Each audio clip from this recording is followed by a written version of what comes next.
So the topic today is franchising your business. You all can see my presentation. I'm Rudolf Kotik. I'm Austrian, since 1978 in the franchising industry. Running RK Franchise Consultancy since 1995 in Cebu, and then moved 99 to Manila. And since then, we developed more than 700 companies in the Philippines into franchise systems, but also in other countries in Asia, also in the Middle East, and also in Australia. So what I'll be talking now is about business format franchising, how to convert your company into a business format franchise. So first of all, we talk about a few general things about the business format franchising. What is it all about, actually? It's a contractual relationship between the franchisor and the franchisee for the licensing arrangement of the distribution of services or products. So the franchisor allows the franchisee to use the business system, the trademark, the corporate identity for a franchise fee for a certain period of time. And the franchisee purchases the experience, expertise, and method of doing business and doesn't go through the pain of a startup. Generally, each franchisee is a legally independent entity. The franchisor, if you become a franchisor, you control the products and the services a franchisee is allowed to sell and to use. The franchise also controls the operating assets, goods, and services utilized by the franchisee through what we call the procurement program. The procurement program are the authorized suppliers and supplies. You also grant the protected territory, a certain radius around the franchise facility where we don't allow any other franchise company or outlet or franchise outlet to be operated. We also talk of an exclusive relationship in the franchise system, meaning your franchisees are not allowed to have anything which competes with a brand. So they cannot have another of the same kind. And every franchisee usually has to secure their own location.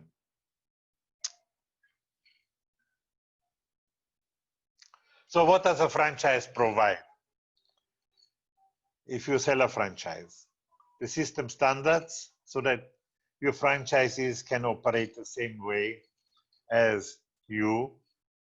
Your trademark, as a franchisor, you're required to have a trademark. If you have only a TTI or SEC papers, that is not enough to be a franchisor. As a franchisor, you award your trademark to your franchisees. So how to get a trademark? A trademark you can get from the Intellectual Property Office of the Philippines, which is in Taguig. And this is actually what you award in a franchise system. If you have no trademark, you would be actually an illegal franchisor. You don't have to have the registration yet, but at least you have to have applied for the trademark to be legit, considered as a franchisor. Of course, you also give the experience and the wisdom as a franchisor to your franchisees. You give them a copy of an operations manual. I will explain that later. And you provide training. Training per se is part of the franchise fee. How long the training takes depends on how complex your business is. So if it's only if you only operate a car to kiosk business, you might only provide probably 5 days of training. If you have a salon or restaurant, that might go as long as a month. So it really depends on how complex your business actually is. The training per se is part of the franchise fee. If your franchisees come from a different place and they spend for transportation and lodging or the allowance of the trainees, that's not part of the franchise fee. Then you have to provide also site selection assistance. That means you have to give your applicants an idea on what kind of locations they have to be looking for. How many square meter? How many meter frontage? What are the particulars, what you're looking for? How many pedestrians are passing by, for example? If it's a convenience shop or a bake shop. So these are the details you have to give to your franchise applicants so that they can look for the right location for the franchise facility. At the end, you have to approve or disapprove a location. If a location is really lousy, don't be shy to disapprove it, because it might backfire on you if you approve a good, lousy location. So let them find a location which really fits to your system. You also have to provide the store layouts, and then the store layout has to be adapted to the actual size of the store. But before they can go into the actual construction, you have to approve the final store layout. You also have to give, if ever, construction supervision. If it's a bigger project, usually we have that. And of course, the exclusive territory. That means a certain radius around the facilities. The lowest radiuses have bake shops and convenience stores, because they, of course, only cater to pedestrian traffic mostly. So it depends also what kind of business you operate, how big you make the radius for your franchisees. In the procurement program, the list of the authorized suppliers and supplies from where the franchisee have to purchase. A franchisee is not allowed to buy just anywhere where they want to buy. If you use a certain product, then you can specify the brand or the producer of that brand. If you don't specify where they have to buy it, but just the brand, it can be done also. Also very important is that you provide opening assistance to your franchisees, meaning to say, when they're ready to open, you send a representative from your office to the franchisee who is very knowledgeable about the operation to help them in the opening of the outlet. We call it the opening assistance. How long that takes is more or less the same time as the training. So if it's a cart or kiosk, it might only be a few days. If it's a salon or a restaurant, it might be several weeks actually. Then all the marketing strategies a franchisor is doing, a franchise is allowed to do as well. You have to provide also field service. There are two things. Number one, you have to, from time to time, visit the franchise facilities. And also you have to be there for your franchisees whenever they need you. Today, no big deal. Everybody has gadgets. We can do that via Zoom or via Messenger or anything like that. Any app will do. And of course, you're also in charge of research and development, coming up with new products, coming up with new materials, marketing schemes, or equipment, or anything like that. So all of that is part of the franchise, what you have to provide to your franchisees. The first question is your business at all franchisable? Generally we speak, we should be at least in operation for 1 year. That's the old school, or beyond the trial and error stage, or have achieved its payback period. Today, we also do something what is called ground zero development. We already with clients sometimes when they actually have only the idea, or they have only the concept, let's say the recipes, but not the setup yet. We also already help them in starting up the actual business, and then in stage 2, the franchise. So that's a longer process, but then the regular process is what is on the screen. So if your operation is at least beyond your trial and error stage, and you have achieved the payback period, and you have to have at least 1 outlet. The more outlets you have, actually, the more the applicants feel secure that you're actually successful. A business has to be able to be copied according to the systems. You have to be proven profitable, because if you don't know how to make money, how would the franchisees be able to make money?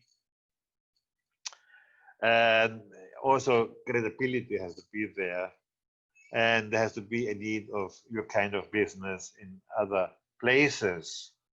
So don't franchise your business if you don't have a prototype. You need at least 1 outlet for the purpose of, first of all, showing it off to prospective franchisees.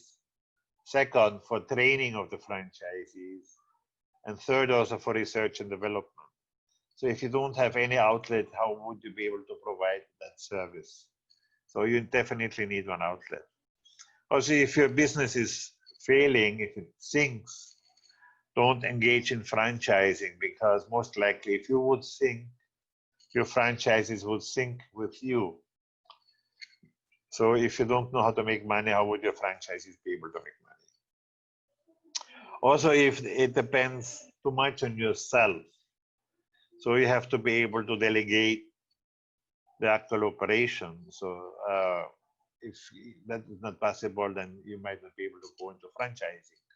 If gross margins are very small and not compensated by high volume, then we might have a problem. If the products are a fad, if they only last for 2 years and then go away like a wave in the sea, then you should not franchise your business. The point is, a lot of people ask me actually now if the milk teas are a fad. And the pandemic actually showed that the milk teas became an essential part of our life, even in the pandemic, because according to the food delivering companies, the #1 food items they delivered was milk teas. So it really became essential if the delivery companies the #1 customers for the milk tea. So that's kind of good. So that established them actually that the milk teas are not a fad. Okay. If the skills levels are too high, so that you cannot teach it in a maximum of 3 months, then it might be a problem.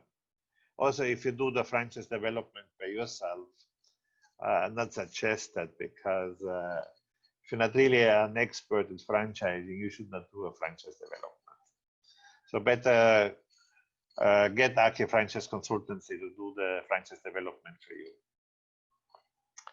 So what's actually necessary to do a franchise development work? How to develop a company into a franchise system? So first of all, we need a franchise structure.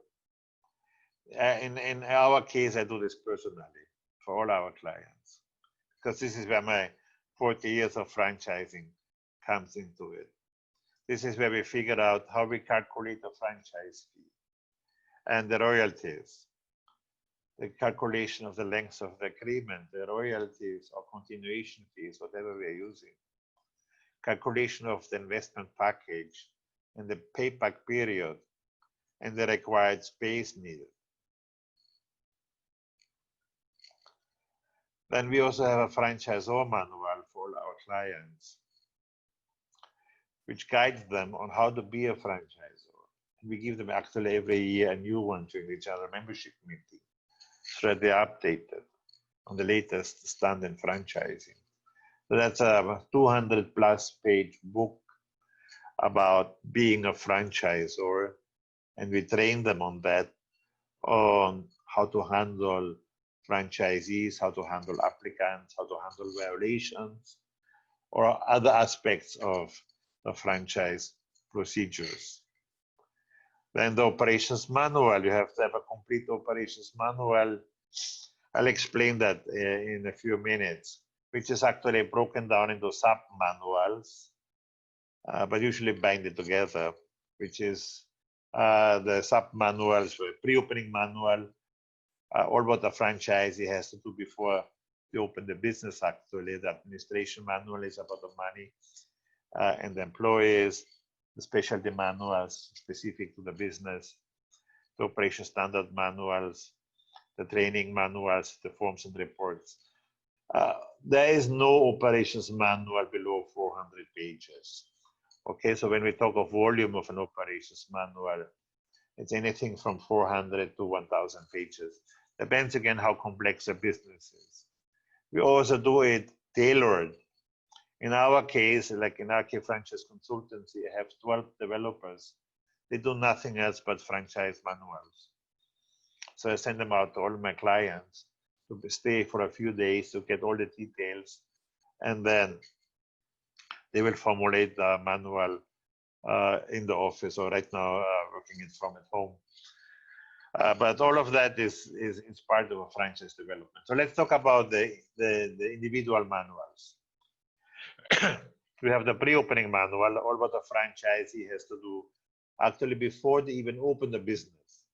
So that includes the menu, the services, the products, the essential characteristics of being a franchisee, the pre-opening activities we expect a franchisee to do, pre-opening checklist, also how to get government permits, and a lot of other information what a franchisee will need before he starts up his business.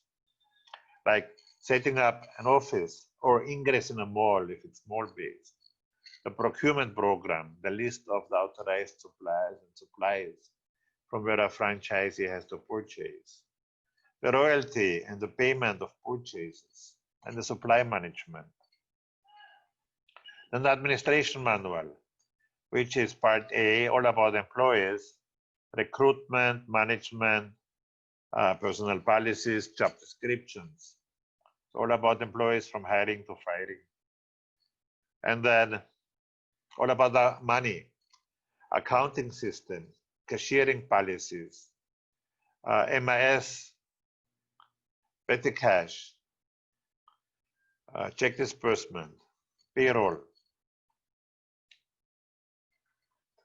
Then the knowledge manuals, kitchen manuals for restaurants, or baking manuals, or service protocol for salons, or technical manuals instructions. So whatever is applicable. And the standard operating procedure manuals.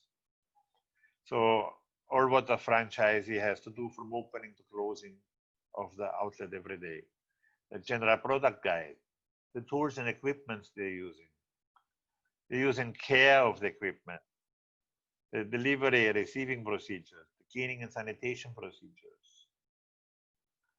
Then forms and reports. We use, of course, the forms of the client, and then we add or we modify them for the franchise system. So we have a form register.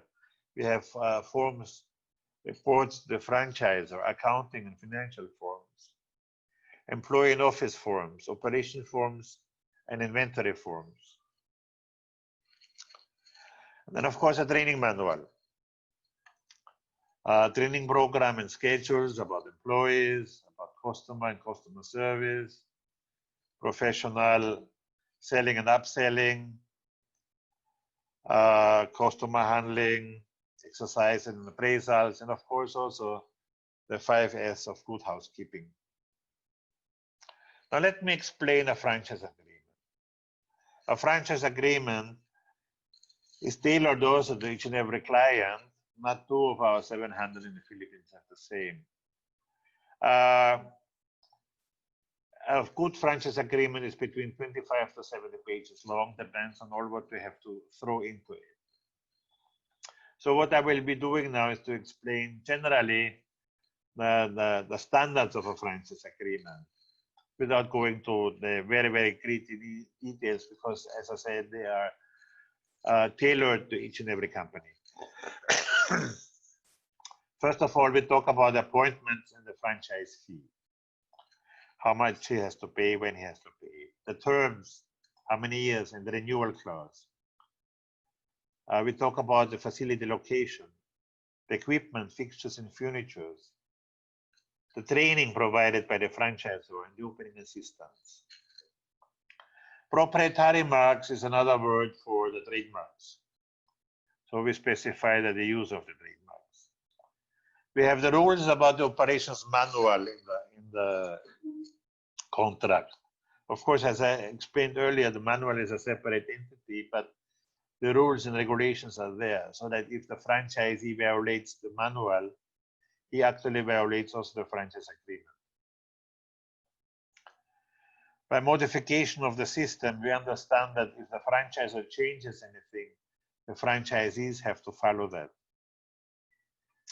Any of the advertisement schemes a franchisor has, the franchisees have to follow.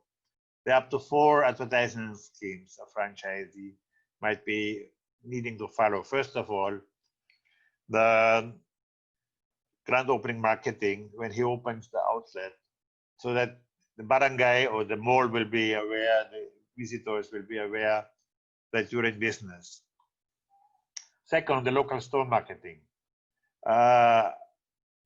Certain percentage of your sale to promote by yourself again the business. Then third, the co-op advertisement. If some companies use that, especially if they have billboards in a certain area, to promote, let's say, like if you have a franchise, if you have 5 franchises in Cagayan de Oro, and they have 1 billboard here, then the 5 will share the billboard cost, okay, because it's promoting the 5 of them.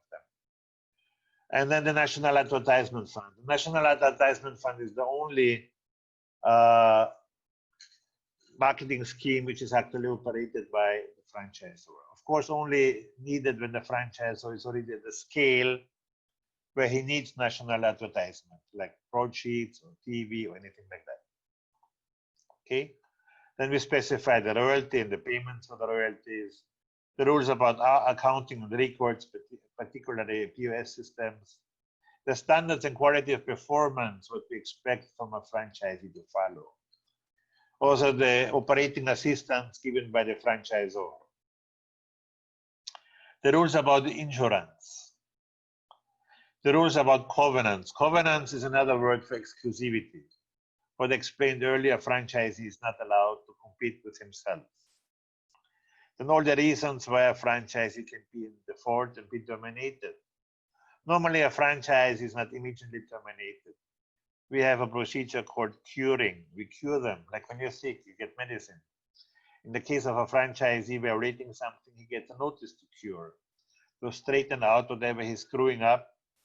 And if within the time frame what he gets to screw up, to straighten out, then the life goes on. Otherwise, franchisor is actually allowed to take over the operation and operate it in behalf of the franchisee. Worst case scenario, of course, would be termination. So we have also a paragraph about the rights and duties of parties upon termination. Another very important factor is the transferability of interest. In plain English, that means a franchisee is allowed to sell his franchise with the approval of the franchisor, of course, and then the franchisee has to find his own buyer, the franchisor has to approve it, and what the franchisee actually can sell is only the remaining balance of his contract, and then the renewal, okay? Also, in the case the franchisee dies, the heirs can take over, or they can sell it in accordance to the transferability of interest. In any way, the franchisor has always the right of first refusal.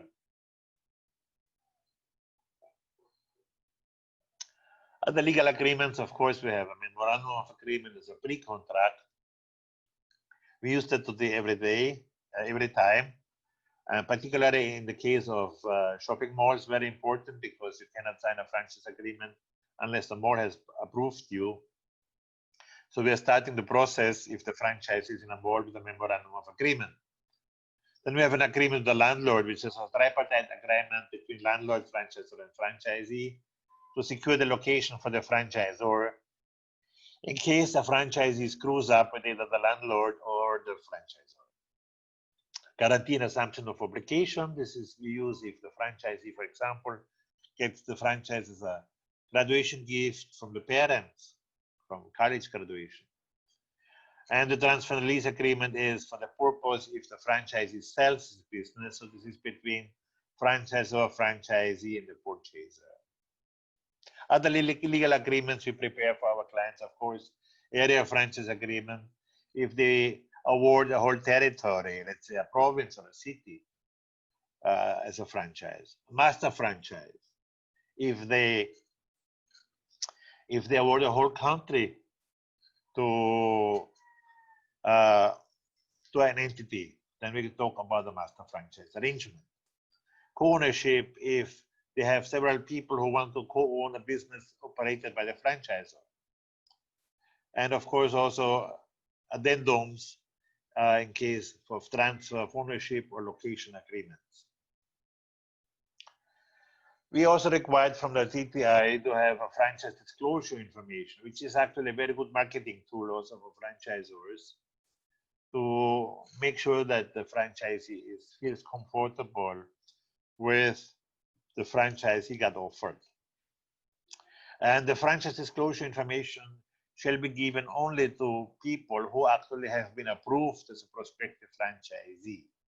So you cannot demand it from a company to be sent to you if you have not properly applied, if you have not gone through the stage of vetting and the stage of interviews and approved. Only when you have been approved as a prospective franchisees, you can ask for the franchise disclosure information. And that includes the company details, the menu, the services, the product list, the initial investment and the projected P&L, copy of the trademark. It also shows that you're a member of an association. So in the Philippines, we have 3 associations in alphabetical order. That's AFE, FIFA, and PFA. You have to be a member of at least 1 to be considered legit.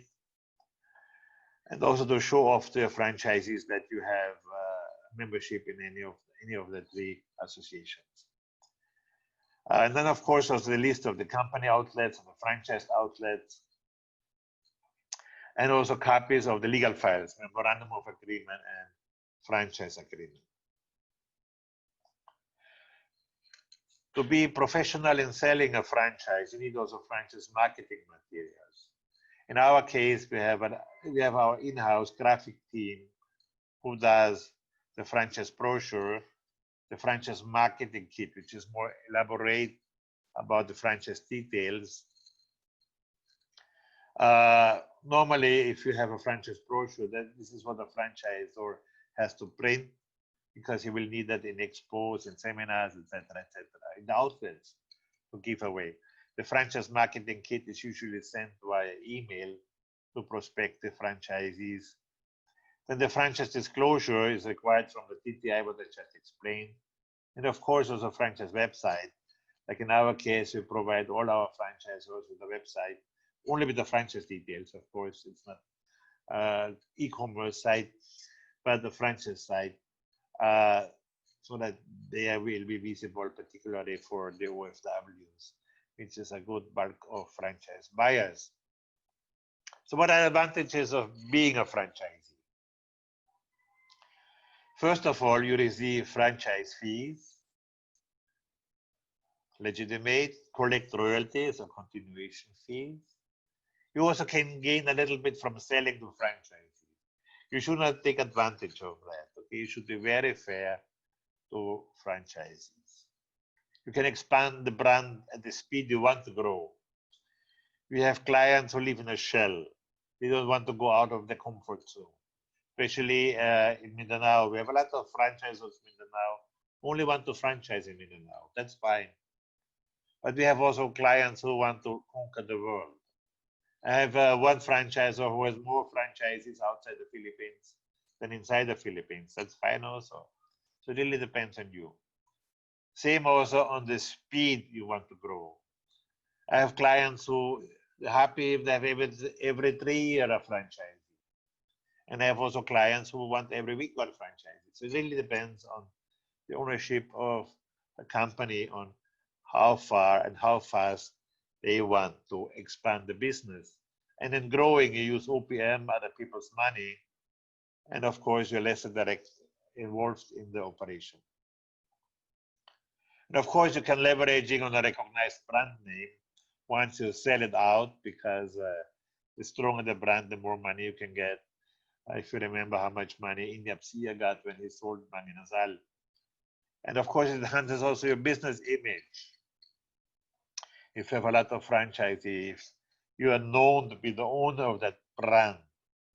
It ensures also more consistent quality and attain higher productivity, particularly if you run commissary operations. Therefore, you can use economy of scales, reducing the risk of failures at the same time. And if your brand is well known, particularly in malls, you get better locations. So you have access to very good locations if your brand is already very well known.